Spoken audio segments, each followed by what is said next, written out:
માણસની કાયમીની મેટે ઘડમાળ હોવી જોઈએ. કારણ કે જે માણસ ગુરુને શરણે ચેલો માણસનું જીવન કેવું હોવું જોઈએ કે સવારથી સાંજ સુધી હું કેટલું મેં સાચું કર્યું કેટલું ખોટું કર્યું એનો એની પાસે સરવાળો હોવો જોઈએ ભાઈ. પછી બીજા નંબરમાં હું આ નો બોલવાનું હું બોલી ગયો અને પણ એનો સરવાળો હોવો જોઈએ. સત્ય માણાને જીવવું હોય એની માટેની આ વાત છે ભાઈ. અને હું કરી રહ્યો છું મારે શું કરવાનું તો એની જો એક માણસને ભાન થઈ જાય તો એ આમય જીવવું ને આમાં જીવનમાં કાંઈ ફેરફાર નથી. તમે આ સત્ય જીવવા મળો તો તમારે એમ માનવું કે મારે કઈ ખોટ આવી જાય કે મારે કઈ નુકસાની જાય એ ખોટી વાત છે ભાઈ. તોય તમારા હાથને તો સત્કર્મ કરવાનું જ છે. તમને કામથી કોઈ રોકતું નથી. કારણ કે આ બધી એક વિચારધારાની આધ્યાત્મિક કથા છે ભાઈ. તમારી વિચારધારા જે હાલી રહી છે એની આધ્યાત્મિક કથાને તમે સમજી જાઓ તો કારણ કે જે આપણે જે દ્રષ્ટિ કરીએ છીએ ભાઈ તો એમાં માણસને સમજે તો સત્કર્મય થાય અકર્મય થાય ભાઈ.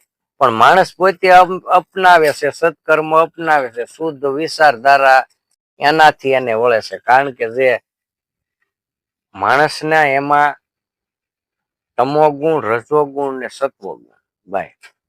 જે તમો ગુણ માણસના એમાં છે કોકનું હારું જોઈને આપણને સીધો આપણને અગ્નિ પ્રગટ થાય એ એક ખોટું. માણસનું પોતે પોતાનો વિનાશ કરે ભાઈ. કોકનું હારું થવું જોઈએ તો જ આપણું થાય ભાઈ. પછી માણસના એમાં તમો ગુણ ભાઈ. તમો ગુણથી માણસને દૂર રહેવું જોઈએ. જેટલું બને એટલો તમો ગુણથી દૂર રહેવું ભાઈ. અને સત્ય ગુણમાં જે માણસ વિહાર કરે કોઈ પણ કષ્ટી સહન કરીને એમાં વિહાર કરે તો આ રજોગુણ અને તમો ગુણ ભાઈ. રજોગુણ બ્રહ્મા છે, તમો ગુણ છે એ શિવજી છે અને સત્વ ગુણ છે એ નારાયણ સ્વરૂપ છે ભાઈ. હવે સત્વ ગુણની અંદર જ માણસનો વિહાર થવો જોઈએ તો માણસ છે સત્યને જેમ છે એમ સમજી શકે. અને આને ઉપર મૂકો તો ગુણ છે, નીચે લાવો તો એ દેવ છે. તો એને બ્રહ્મા વિષ્ણુ મહેશ કહેવામાં ભાઈ. પણ હવે એ બ્રહ્મા વિષ્ણુ મહેશ આપણે તો જોયા નથી. આપણે ગજ્યાન પૂરી તમે જોયા છે આ કેટલા યુગો વીઆઈ ગયા ભાઈ. પણ આ બ્રહ્મા વિષ્ણુ મહેશ શું છે એ તમારે જોવું હોય તો તમારે આધ્યાત્મિકમાં જવું પડે, એમાં જવું પડે ભાઈ. માણસ પોતે પોતાની અવસ્થા ત્રણ કાયમીની માટે માણસની ફરે ત્રણની અવસ્થા ભાઈ. હવે આ ત્રણેય અવસ્થા જાણવા માટે માણસને સત્યનો સંગ કરવો પડે. કારણ કે બ્રહ્મા છે, વિષ્ણુ છે ને મહેશ છે ભાઈ. આ ત્રણેય અવસ્થા એની હાલતી હોય. તમો ગુણ, રજો ગુણ અને સત્વ ગુણ એ વારા પરથી ફરિયાદ કરતા હોય. પણ આ ત્રણેય ગુણથી પર માણસ થાય તો એ નિર્ગુણ છે ભાઈ. આ ત્રણેય ગુણ છતાં એ નિર્ગુણ કહેવાય. ગુણ એના ગુણ ન ગણું ન કહેવાય પણ નિર્ગુણ ભાઈ. કારણ કે જેની કલ્પનામાં પણ એ વસ્તુ આવતી નથી. હવે આ સદગુરુ એ ના તાર આપણા બાંધી દીધેલા છે નિર્ગુણ હતા ભાઈ. આ ત્રણેય ગુણથી આ જીવ છે એ પર થાય. જીવ છે એની અવસ્થા ત્રણ ગુણથી પર જાય એટલે એની શિવ અવસ્થા આવે. હવે શિવ થી ના જીવનું ભજન કરે તો આ ત્રણેય ગુણ ઓળખાય ભાઈ. ભજન કોનું કરવાનું? જીવ ભાઈ. તમામ જીવ માથે સમદ્રષ્ટિ રાખે ભાઈ. કોઈ નાનું નથી, કોઈ મોટું નથી.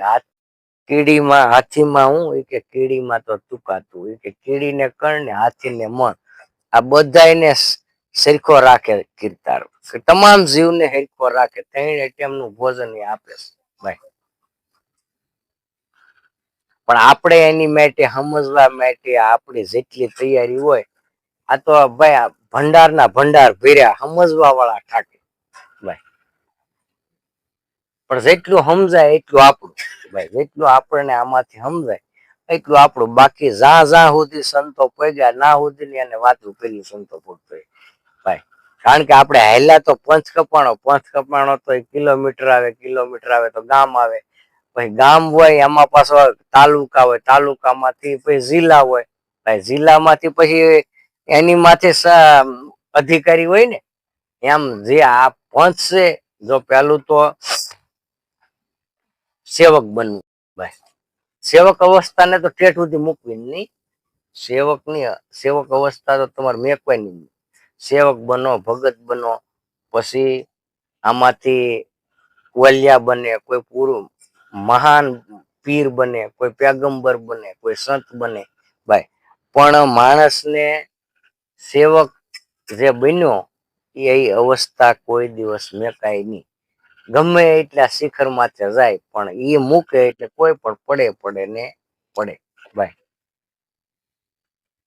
કારણ કે એકલ સિંગીન પારાસુર જેવા જો આમાંથી લપસીને પડેલા હોય ભાઈ, એને પાછળથી પકડેલા છે ભાઈ. નકર આ પારાસુર ઋષિ અને એકલ સિંગી મહાન તપસ્વી કહેવાય ભાઈ. હવે મસ્કંધા જેને કહેવામાં, જેના દીકરા વેદ વ્યાસ કહેવાય ભાઈ. હવે આવું તપ જેને કરેલું એને પણ જે શિખર માથેલી જો હેઠા નાખ્યા હોય તો આપણે કઈ વાળીને મૂળા. કારણ કે જેની અવસ્થા સુકે નહીં એને કોઈ દિવસ વાંધો ન આવે ભાઈ. સેવક ભાવ છે એ એક દાસત્વ નો ભાવ છે. સેવક છે તમે નાનો મોટો અજ્ઞાની ના દાસ રહેવું, જ્ઞાની ને સમતોલ રહેવું ભાઈ. જ્ઞાની હોય એનો સમતોલ રહેવું, પણ અજ્ઞાની હોય ને દાસ રહેવું એને ખબર ન હોય. જ્ઞાની માણસ હોય એ સમજી શકે, પછી અજ્ઞાની હોય ઈ હોય તો એને આપણને ખબર નથી અજ્ઞાનતા શું થઈને એના દાસ થી નીકળી જવાનું. એટલે ભક્તિ છે એ સમજવાની છે. કોઈ આવું નથી કે આપણે ભાઈ નાહવું પડે, ધોવું પડે, કે કોઈ દીવા અગરબત્તી કરવી પડે, કે કોઈ કાંઈ કરવું.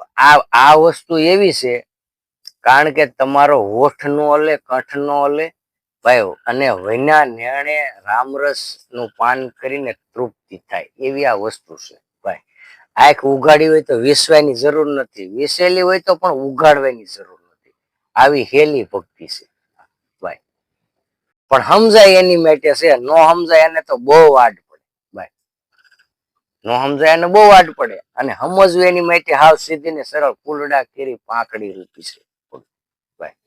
પછી તો એક પછી એક શબ્દ પછી શબ્દ ને ફોડવા મણો ભાઈ તો એનું રસપાન છાત કરે તમારે, એમાં કઈ ઘટે જ નહીં. તમે કોઈ પણ માણસ ગમે એ બોલે તો એમાં બ્રહ્મ રસ જ નીકળે ભાઈ. પછી આમાં વાહ બધું વાઈ જાય ભાઈ. વાહ છે ને આ છે જગત. હવે જગત નું પૂર એવું આવતું હોય કે આપણે કોઈ પણ અવસ્થામાં હોય પણ આપણને તાણી ભાઈ. પછી આની માં આ ભક્તિ રૂપી કમાઈ એવી છે કે જે માછલાની અવસ્થા તમને ખબર હોય તો નદી ગમે એટલી ફાટાફાટ જતી હોય પણ માછલું છે ને હમા પાણી હાલે. એને પાણી કોઈ દિવસ ગમે એવી જાતી હોય નદી તો એને તાણી ન હોય ભાઈ. કારણ કે એને એ ગતિ પ્રાપ્ત થયેલી હોય માછલા. એમાં માણસે એને એવી ગતિ પ્રાપ્ત જો થાય તો પછી આ ભક્તિ રૂપી માર્ગ હાવ કેલો થઈ જાય ભાઈ. પછી એને અહીંયા ન થાય કે આ હું કરું એમ ન થાય ભાઈ. જરાય અહમ ન આવે એટલે સહેજે સહેજે આ ભક્તિ માર્ગની અંદર પાર પડી જવાય એવું છે ભાઈ. નકર તો આમાં તમે જરા કઈ તમને સમજણ એક શબ્દ નું જ્ઞાન થયું હોય એટલે પેલું તો અહંકાર નો ફંગો ફૂટે ભાઈ. જરા કઈ તમને કઈ જ્ઞાન થયું હોય તો તમે એકલા નો ભાઈ. તમારી યારે કોઈ સત્સંગી બેહતો એને લીન જ તમે હાલો શું થાય ભાઈ. આ મારો અનુભવ છે પોતાનો. એટલે આપણે કોઈ હારું નથી થવું, ત્યાં જવું નથી, કઈ કરવું નથી.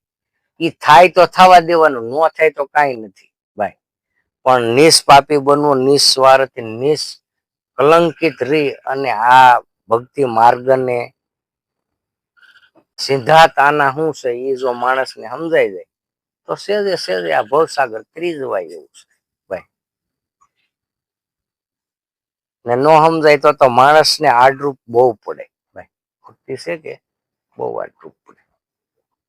પછી આ ઓલા સસુદરે ડેટ ગરોળી ગઈ એ વાળી વાત થાય. ભક્તિ છે જો મેકાય નહીં ભાઈ, મેકે તો તકલીફ અને સમજાય નહીં એ મોટી તકલીફ ભાઈ.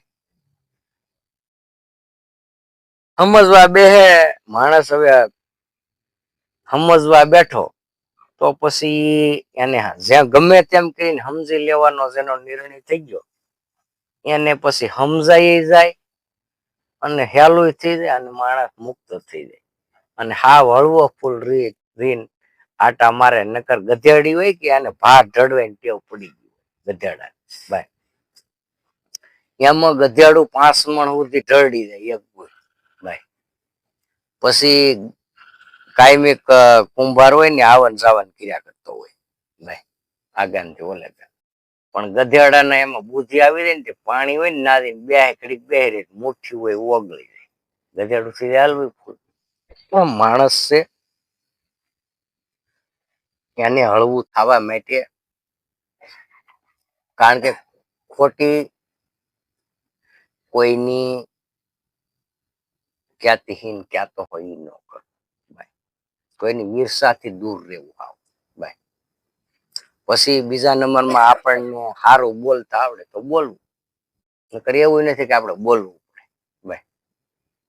એટલે એક ભગત એવું કીધેલું છે કે મારી જોગ જેના મોઢા હોય સોકડા એને ક્યાંથી ચડે. આથરના અધિકારી હોય પલાણ તો એને કોઈ દિવસ ગધેડું હોય ને પલાણ પડે. આથર ગુણું ના નાખે ભાઈ. પછી એને જેના મોઢા જ મરી જોગ હોય સોકડા એને કોઈ દિવસ ન સડે. અશ્વ હોય એને સડે ભાઈ. એમાં હસગતિ છે અશ્વ છે ભાઈ. હસગતિ છે અશ્વ છે શબ્દ એને જ મળે ભાઈ. હવે ગધેડા ગતિ હોય તો એને શું મળે? એ શબ્દને પારખી નો એક. કારણ કે આ ત્રણેય અવસ્થા છે, મન, પછી બુદ્ધિ, ચિત્ત અને અહંકાર ભાઈ. આ શારીરિક ગતિમાં તમને શબ્દ સુધી જવા જ ન દે ભાઈ. કા તમારા ચિત્તમાંથી ફણગો ફૂટ્યો હોય, કા મનમાંથી ફૂટ્યો હોય, કા અહંકાર માંથી. એટલે તમે સત્ય સુધી જાવ નહીં ટૂંકમાં. નકર સત્ય છે એ હાવ મેદાનની વાત.